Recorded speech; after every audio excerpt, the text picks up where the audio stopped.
Right, we're moving on to worded questions that they're going to ask you in a non-practical paper. So I would like you to pause the video, try question 13 and question 14 quickly, please.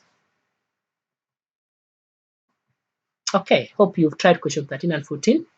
Question 13 says a car uses 9 liters of petrol to travel 80 kilometers. The petrol costs £1.35 every liter. How much does it cost to travel 400 kilometers? Okay, so there are 3 sets of information here. Is basically how many liters, is how many kilometers, and how much money. Yeah, so it's the amount of petrol, how far the car goes, and how much the petrol is. Now, so these are very difficult questions. So what I will do, I will not worry about how much it costs on the field. I'm going to worry about how many liters I need. So if I'm doing 80 kilometers, I need 9 liters. What about if I'm doing 400 kilometers? That's the first thing I'm going to need to work out. Okay, so you're going to have like a column whereby you can have the distance on the first column, and in the second column you can work out, you can write the amount of petrol, which is 9 liters for this. So 80 kilometers needs 9 liters, but I want how much liters I need for 400 kilometers, or how many liters I need for 400 kilometers.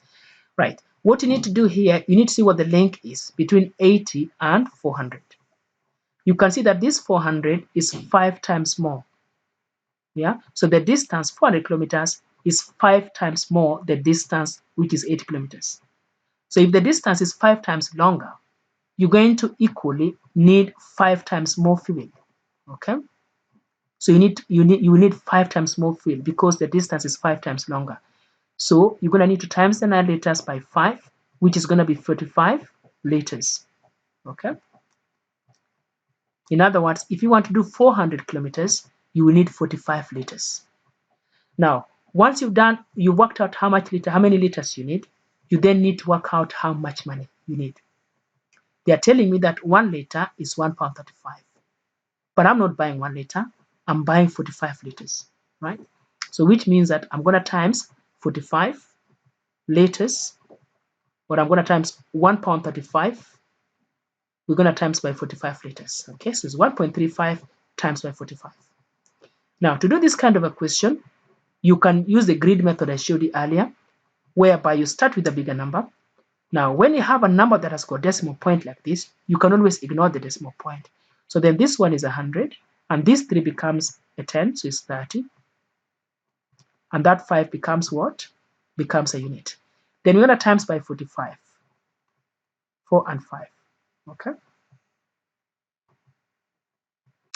Right, so then you do 100 times by 40, which is going to be 4,000.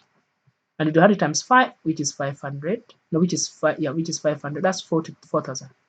So don't forget the zeros. Now I've got 30 times by 40, which is going to be 1,200.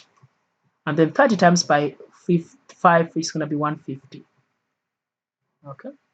And then 40 times by 5 over there is 200. And 5 times by 5 is going to be 25. Now, all you need to do quickly is to add this and add that and add that.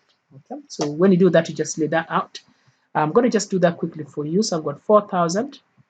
And we're being asked to add 500 to it, and there's also 1,200 to add, and there is also 150 to add, and there is 200 to add, and there's 25 to add. Altogether becomes 6,000. So altogether becomes 6,075. Okay. Now this is not 6,075 because remember we had times this one by 100 to make it a whole number. If you times this one by 100 to make it a whole number, the answer you're getting here is 100 times bigger. So you need to divide it by 100, which means that the answer is going to be 60.75. Okay? So that means that you're going to need £60 and 75p. Okay? Hope you get that. Right, so hope you understood that. Now, looking at question 4. Question 4 is telling us that a school jumbo sale rises. A Q Jumbo sale raises £412 and 86p. The money is to be split equally between 3 charities. how much will each charity receive?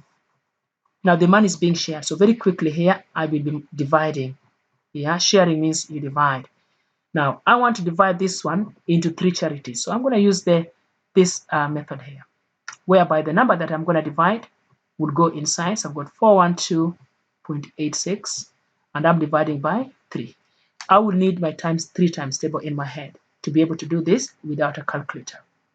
So starting off, I'm going to say this. When I'm dividing a decimal number, obviously the answer will be a decimal answer. So the decimal has to be put in straight line. Then I'm going to start. Now 3 goes into 4 once, which is 3, so the remainder is 1. Put it next to the next number at the top there. So 3 goes into 4 once, 3 goes into 11 3 times, which is 9, right? So 9 from 11 remainder 2. So that is 22. 3 into 22 is obviously 7 times, remainder 1 because it's 21. Then 3 into 18 goes exactly 6 times, no remainder. And then 3 into the 6 is basically twice, okay? So the money that they're going to be, if you share this equally, they will get £137.62, okay? So that's how much they each get, okay? Right, so you're going to pause the video and mark your answer quickly. Okay, so if you did well on that, and that's going to be the end of our video on this.